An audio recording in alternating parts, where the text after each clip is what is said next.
வாழ வச்ச இந்த மக்களுக்காக நாம் எதுவும் செய்யாம இருக்கிறது நல்ல விசுவாசமா இருக்குமா? ஒரு லெவலுக்கு மேல காசு சேர்த்து என்ன செய்ய போறோம்? இதெல்லாம் ஏகப்பட்ட கேள்விகள் மனசுக்குள்ள வந்துகிட்டே இருந்தது. இப்படி எல்லா கேள்விகளுக்கும் ஒட்டுமொத்தமா ஒரு விடையை கண்டுபிடிக்க யோசிச்சப்பதான் அரசியல். அகரம் ஃபவுண்டேஷன் என்னோட பர்பஸ் வந்து நான் இங்க வந்திருக்கேன் அப்படின்னா நான் நடிகனா இருக்கிறத விட வந்து அகரம் ஃபவுண்டேஷன் ஒரு விஷயத்த என்னால வந்து எல்லாருக்கும் கொண்டு போய் சேர்க்க முடிஞ்சது அப்படிங்கிற ஒரே விஷயம் தான். அது நான் தனியா சுயமா பண்ணவே இல்லை, நீங்க கொடுத்த சக்தினால தான் என்னால பண்ண முடிஞ்சது.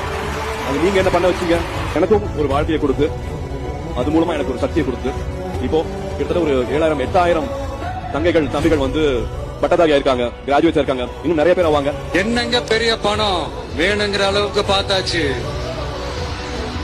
அரசியலுக்கு வந்துதான் நான் பணம் சம்பாதிக்கணுமா என்ன? அந்த ஒரு காசுனால வந்து ஒரு வாழ்க்கையை மாறிடக்கூடாது. அதுக்கு என்ன பண்ண முடியும் அப்படின்னு யோசிக்கும் போதுதான் அகரம் ஃபவுண்டேஷன் ஆரம்பிக்கிறதுக்கான காரணமா இருந்தது. திறமைகள் இருந்தும் பணம் ஒன்று மற்றும் கல்விக்கு தடையில்லை என்று எங்களுக்கு தோள் கொடுத்து தூக்கி விட்டாங்க என்னோட சூர்யா அண்ணா.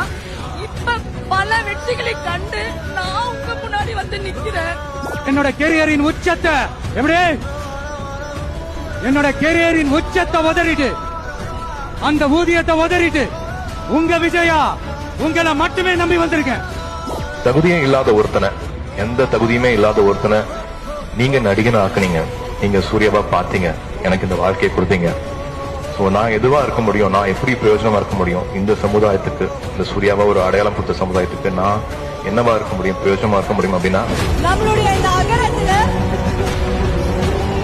51 டாக்டர்ஸ் இந்த மேடையில இருக்காங்க.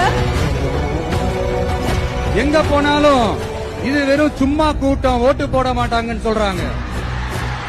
அப்படியா? நடிப்பேன், நல்லா சம்பாதிப்பேன், இன்னும் பெருசா பண்ணுவேன்.